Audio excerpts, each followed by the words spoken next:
The Shield of Achilles is a solo roll-and-write game that takes about 30 minutes to play.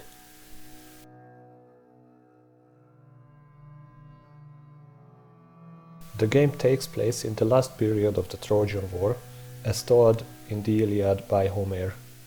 Patroclus, one of the Greek warriors and friend of Achilles, the best Greek warrior, has just been slain by Hector, a prince of Troy. As it happened, Patroclus was wearing the armor and shield of Achilles, and according to the customs, Hector could take it all away from the dead body. In order to avenge his friend, Achilles will need a new set of armor and shield. Achilles asks the help of his mother, the goddess Thetis, who goes to the smith of the gods, Hephaestus. In this game, you play as Hephaestus, and you will craft a new shield for Achilles.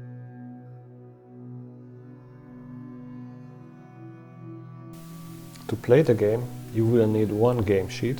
It can be printed in color or in black and white, 3 pieces of 12-sided dice,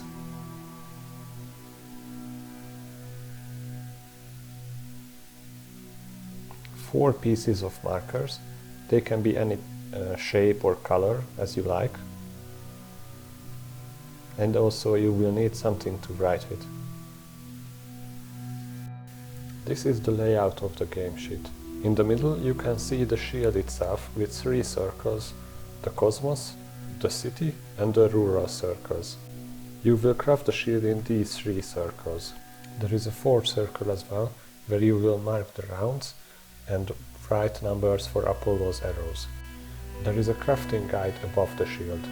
The small circle in the top right corner will tell you which dice value means which circle, and next to it, on the left, there's a small circle which helps you with the metals, and there's also a short description of how each metal works. Below the shield there are 2 grids where you will write your scores, some scoring guides, an area designed to help you keeping track of your arrows, plus an area where you can keep track of your Athena favors.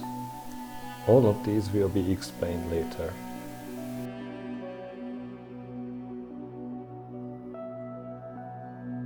The game lasts for 24 turns.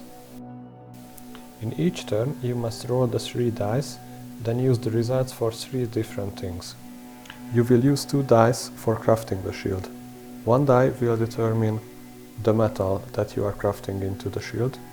The second dice will be used for determining which circle you must start, and you must put away the 3rd die. The small circle in the top left corner of the game sheet will help you to see which dice value means which metal, and the small circle in the top right corner is helping determine which city circle you should start. In this example, I put gold into 2 city sections. With the 3rd die, you must use the actual value on it. Write the number on top of the dice into any of the small circles located in the outer circle of the shield. This will also help you in keeping track of the rounds. After writing the number and the metal symbols, you must put the 4 markers down. Because of Hephaestus' lame legs, certain sections will be out of reach for you next turn. These 4 markers are blocking the sections that you won't be able to write next turn. Repeat these steps 24 times and the game ends. The location of the markers will always depend on the first section where you draw into. To know which sections will be blocked, you just have to see the opposite sections from the one where you started drawing. There will always be 4 sections blocked off. Here's another example, and for more, please check out the rulebook. Another thing you must know about is how to manipulate the dice for crafting. A few times during the game, you can switch your metal or circle values into the next one in a clockwise or a counterclockwise direction. So for example, you can turn a gold into a copper or a silver value, but not into tin. Switching circles is easier. You can turn the value into any of the other 2. But every time you do this, you must cross out one of the small boxes under the shield. This means that you will lose those points. There are 48 points in total you could get from this section, but it becomes less each time you use this ability.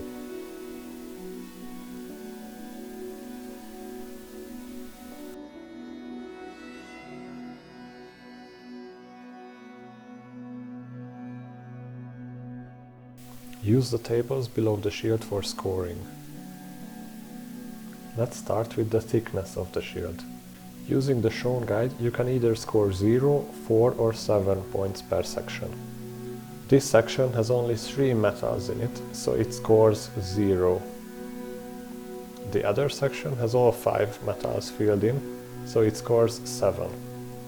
Write the values for each section in the fields marked with an X. Next comes the strength of the shield. Here you will score points based on the types of metal that you collected. You will get more points for a bigger variety of metals.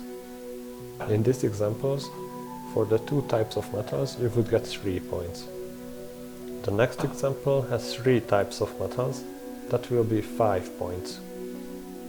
Do this for every section again and write the results in the field marked with an anvil. Then summarize the points for the thickness and strength values in the table below the shield. You will also get some bonus points if you manage to fill up an entire circle inside the shield. Then, lastly, add the points that Athena grants you from the not crossed out boxes.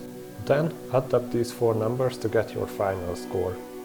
However, getting your final score is not enough to know if you've won the game. You must also calculate the points that the enemies of Achilles get. First, add up the points from the 24 arrows around the shield.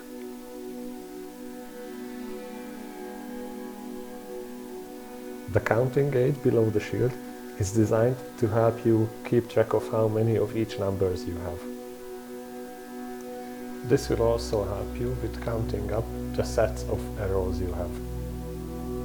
Getting too many of the same type, for example 1s or 2s, will give bonus points to the arrows that your enemies have. Add these bonus points to the sum of the arrows that you already counted. You win the game if the points that you got from the crafting, for the thickness, the strength, the circles and the polo, is higher than the points of the arrows. If you lost, don't worry.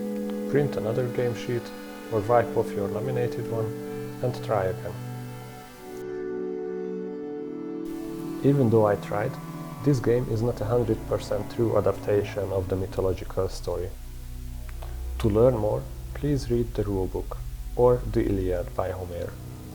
I also recommend checking out a few modern adaptations of the story.